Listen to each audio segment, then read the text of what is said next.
صراخ صامت خلف الجدران. زوجة الحطاب تقاد إلى المقصلة بتهمة، لكن الصدمة أن الطاغية هو من تحول إلى حجر صامت. السلام عليكم ورحمة الله وبركاته، والصلاة والسلام على رسول الله صلى الله عليه وسلم. أهلا بكم في قناتكم قصص حقيقية تكشفت. في هذه القصة الملهمة سنعيش ملحمة عن تنمية الذات ومواجهة التحديات. فلا تنسوا الاشتراك ليصلكم تحفيزنا اليومي. ولنبدأ حكايتنا. صراخ صامت خلف الجدران. وزوجة الحطاب تقف مقيدة بالأغلال أمام عرش الوالي.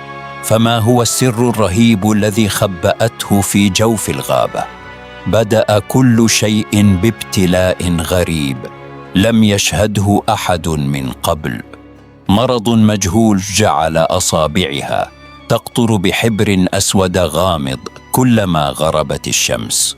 في كوخهما الصغير كان زوجها الحطاب ثوران ينظر إليها بعجز، باذلا كل ما يملك لحمايتها من عيون الفضوليين وشائعات القرية.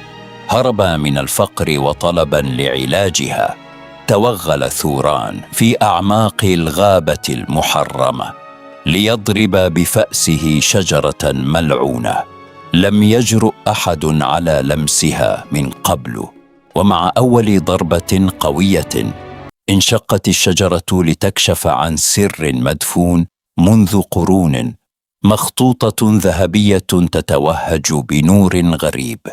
عندما عاد بالمخطوطة لمستها زاميرا بأصابعها المصابة، وفي تلك اللحظة تحول الحبر الأسود الملعون إلى كلمات من ذهب خالص.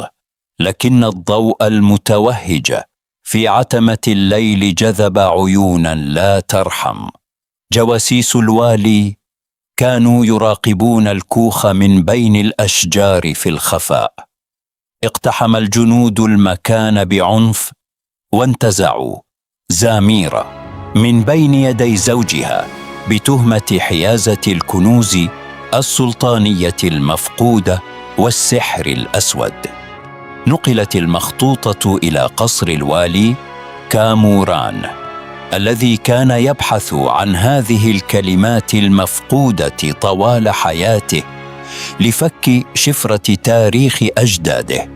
وقف الوالي أمام الزوجة المقيدة وعيناه تشتعلان بالفضول والتهديد، طالبا منها كشف السر أو مواجهة مصير مظلم. رفعت زاميرا رأسها الشاحب برغم الأغلال وقالت بصوت يرتجف لكنه ثابت: إنها ليست لعنة يا مولاي، بل هو ابتلاء طهر روحي قبل جسدي. وفي تلك الأثناء كان الحطاب ثوران يركض في شوارع المدينة المظلمة يتحدى الخوف والجنود ليصل إلى بوابات القصر لإنقاذ زوجته. لم يستمع الوالي كاموران لتوسلاتها، بل كان غارقا في تأمل الرموز ليكتشف أن المخطوطة تدل على منبع مياه سحرية مخفية تحت الأرض. وقبل أن يخطو ثوران خطوة واحدة داخل الساحة انقض عليه حراس البوابات وقيدوا يديه الخشنتين ليلقوه في السجن المظلم بجوار زوجته. تلقت زاميرا رفيق دربها بالدموع في غياهب السجن، وهمس لها ثوران: إن صبرنا على هذا الابتلاء الغريب سيكون مفتاح نجاتنا. مع شروق الشمس نزل الوالي بنفسه إلى زنزانتهما وعرض عليهما صفقة خطيرة: الحرية الكاملة مقابل إرشاده إلى مكان الشجرة الملعونة. وافق ثوران مرغما لحماية زوجته، وخرجت القافلة السلطانية تقود الحطاب المقيد نحو أعماق الغابة الغامضة، تتبعهم زاميرة داخل قفص خشبي. وصلت القافلة إلى الشجرة العملاقة ذات العروق البيضاء، ووقف الوالي كاموران أمامها وعيناه تلمعان بطمع الملوك. ظنا منه أن الكنز أصبح قريبا، أمر الوالي جنوده بحفر الأرض حول جذور الشجرة فورا. وكان ثوران يراقب الموقف بقلق، شاعرا بأن الغابة تخفي مفاجأة مرعبة للجميع.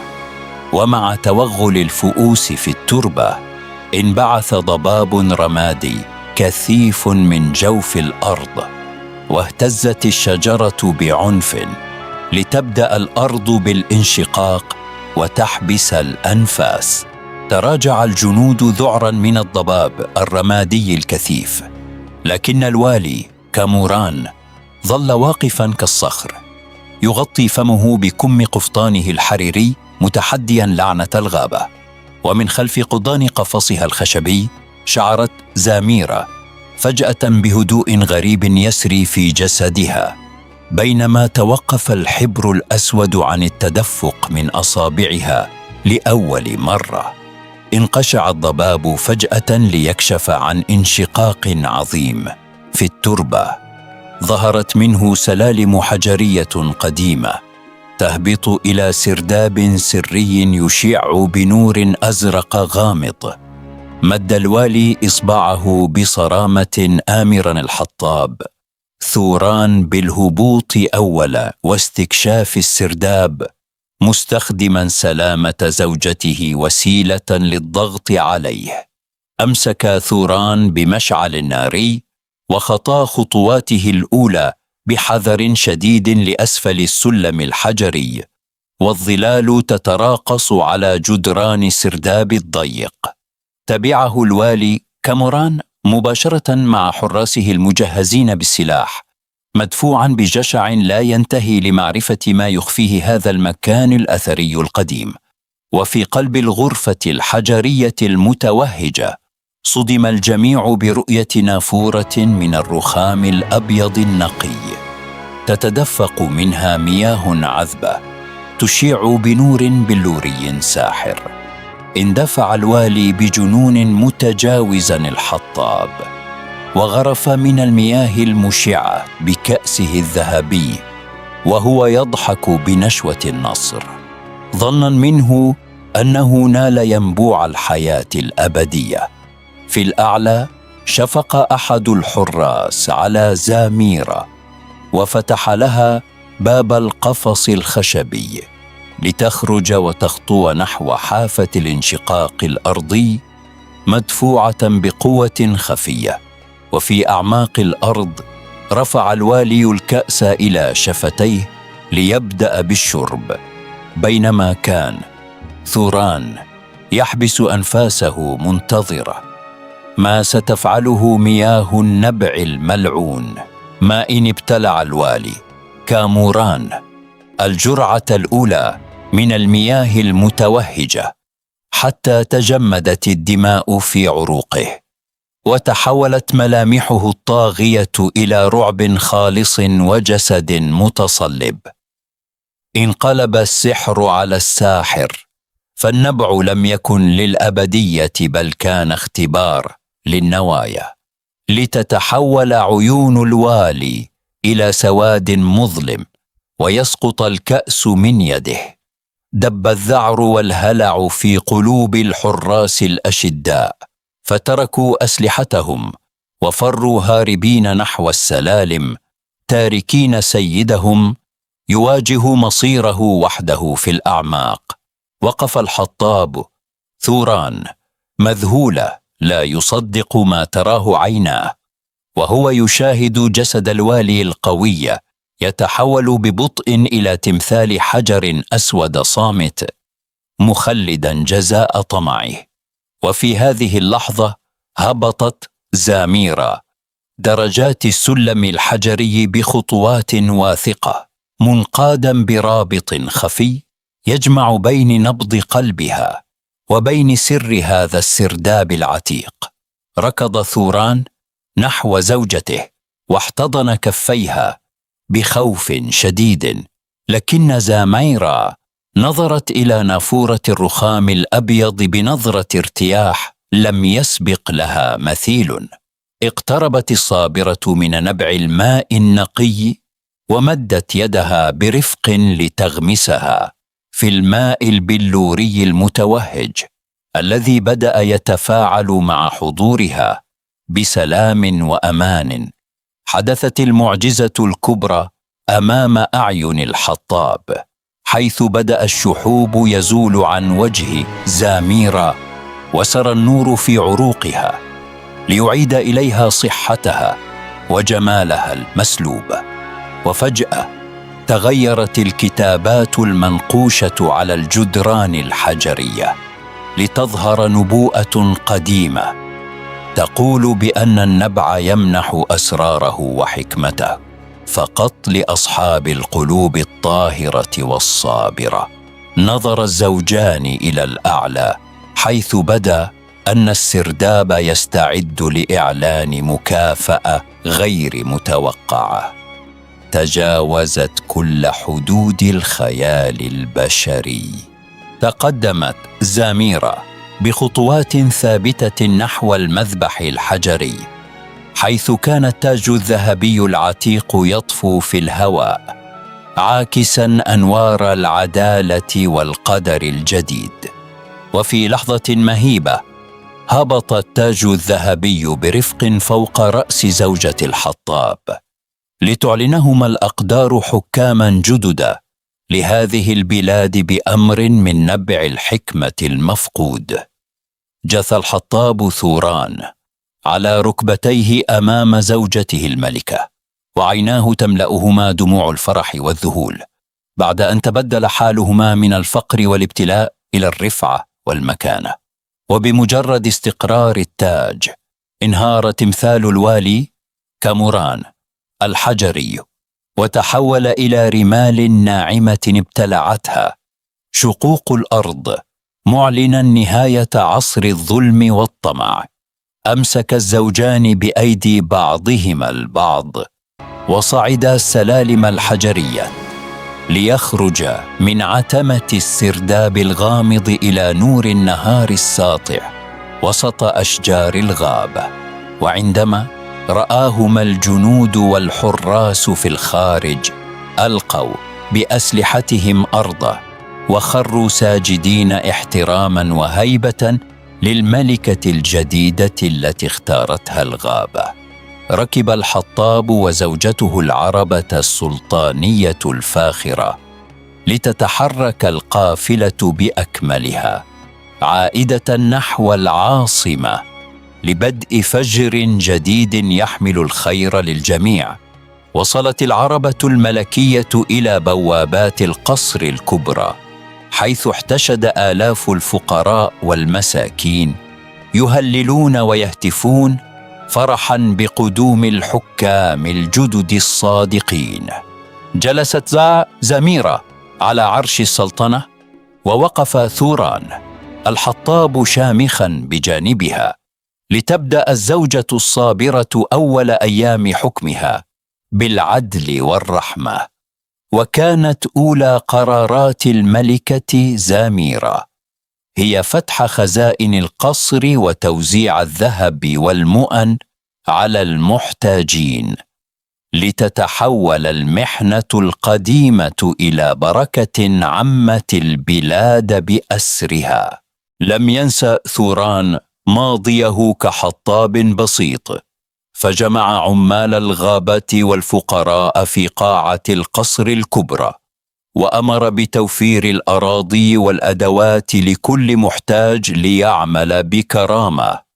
كانت الملكة زاميرا تنظر إلى زوجها الحطاب بفخر واعتزاز شديد، مدركة أن صبرهما على الشدائد والابتلاء الغريب كان تمهيدا لهذا العدل. عمت الفرحة أرجاء المدينة، وخرج الشيوخ والنساء إلى الساحات يرفعون أكف الضراعة بالدعاء للحكام الجدد الذين أنهوا سنوات الحرمان والفقر، ولحماية سر ينبوع النبوءة من طمع الغرباء. أصدرت الملكة أمرا ببناء جدار حجري عظيم وبوابات حديدية حول الشجرة الملعونة في أعماق الغابة، لكن ظلال الطمع القديمة لم تختف تماما، فقد بدأ أحد الوزراء الحاقدين من العهد القديم يحيك مؤامرة في الخفاء لسرقة المخطوطة الذهبية. تسلل اللص المأجور في عتمة الليل إلى خزانة الكتب السلطانية، يبحث بين الرفوف العتيقة عن المخطوطة التي غيرت مصير زوجة الحطاب. وما إن لمست يد السارق صندوق الكنز حتى دوت أجراس الإنذار في أرجاء القصر ليدخل ثوران الحطاب بنفسه حاملا سلاحه لردع الخونة. قبض على اللص فورا، وسحب الوزير الخائن بالأغلال ليمثل أمام عرش الملكة زاميرا التي نظرت إليهما بعيون تملأها الحكمة والصرامة. أصدرت الملكة حكمها العادل دون تردد بنفي الخونة خارج حدود البلاد لحماية أمن الرعية، مؤكدة أن عهد الظلم والطمع قد ولى بلا رجعة. عاد الهدوء والأمان ليسود القصر والبلاد، ووقف الحطاب وزوجته في الحديقة السلطانية يتأملان غروب الشمس بقلوب ممتنة لرحمة الله وعبرة الزمان. مرت سنوات الرخاء والسلام على المملكة، ورزقت الملكة زاميرا بطفل صغير ليكون امتدادا لنسل صابر حمل الخير في قلبه للبلاد. وقف الحطاب ثوران بجانب العرش يتأمل طفله الصغير بفرحة غامرة، حامدا الله على تبدل الأقدار من ضيق الكوخ إلى سعة الملك والبركة.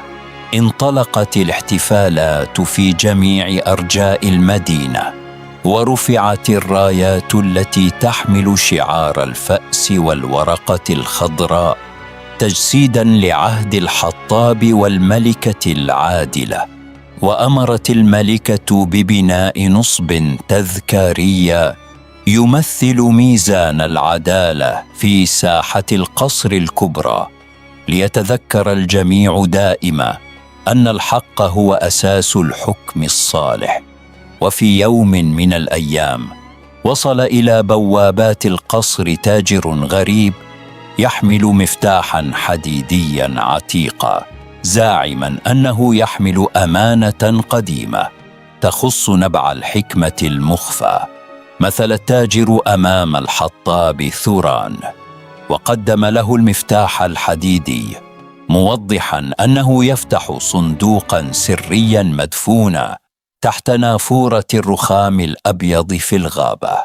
تبادلت الملكة زاميرا النظرات مع زوجها ثوران، وقرر العودة معه إلى السرداب القديم في الغابة لاستكشاف هذا السر الجديد الذي ظهر فجأة. انطلقت القافلة الصغيرة، وفتحت البوابات حديدية في أعماق الغابة المحرمة لتهبط زاميرا وثوران درجات السلم الحجري نحو النبع المتوهج. وفي قلب الغرفة الحجرية المشعة وضع ثوران المفتاح الحديدي في قفل صندوق صغير مخفى عند قاعدة النافورة الرخامية ليديره برفق. انفتح الصندوق لتخرج منه بلورة بيضاء متوهجة عرضت على الجدران خريطة للممالك المجاورة التي تعاني من الظلم، وكأنها نداء لمساعدة الآخرين. نظرت الملكة زاميرا إلى البلورة المشعة، وأدركت أن رسالتها لم تكن حكم هذه البلاد فحسب، بل مد يد العون لكل مظلوم في الممالك المجاورة. أيدها زوجها الحطاب ثوران دون تردد، مؤكدا أن القوة التي منحهما إياها نبع الحكمة يجب أن تكون سيفا يقطع دابر الظلم والفقر أينما كان. عادت الملكة زاميرا إلى قصرها، وجمعت قادة جندها لترسل قوافل الإغاثة والمؤن والعدل إلى القرى البعيدة التي أنهكها جور حكامها. انطلقت القوافل السلطانية الضخمة محملة بالخيرات والذهب، يقودها ثوران بنفسه ليتأكد من وصول الحقوق إلى مستحقيها من الفقراء والمساكين. وفي القرى المجاورة البائسة استقبل الأهالي كرم الملكة وزوجها بالبكاء والتهليل بعد أن تخلصوا من شبح الجوع والاضطهاد الذي حاصرهم لسنوات. جلست الملكة زاميرا في خزانة الكتب الملكية تدون تفاصيل الابتلاء الغريب والسر المدفون بيمينها، لتكون عبرة خالدة للأجيال القادمة. نمت البركة في أرجاء القصر، وتربى طفلهما الصغير على قيم التواضع والعدل، متذكرا دائما أن والده كان يوما حطابا يحمل فأسه بكفاح. وفي أعماق الغابة المحرمة أزهرت الشجرة الملعونة القديمة لأول مرة في تاريخها، لتنبت زهورا بيضاء نقية تضيء عتمة الأشجار بسلام دائم. تبدل حال المملكة بأسرها، وأصبحت عاصمة العدل والرحمة منارة يقصدها القاصي والداني، بعد أن زال الظلم وحل مكانه عهد ميمون ومبارك. وقف الحطاب ثوران والملكة زاميرا معا على شرفة القصر، ينظران إلى شعبهما الوفي بابتسامة نصره، مخلدين قصة الصبر والعبرة التي بدأت بابتلاء وانتهت بمجد لا يزول. وبكده يا جماعة تكون القصة بتاعت النهاردة انتهت، وشكرا لكم على حسن المتابعة للنهاية. ويا ريت تكتبوا لي تعليق وتعملوا شير للفيديو ده، ويا ريت تعملوا لايك، واستنوني ان شاء الله في القصة القادمة.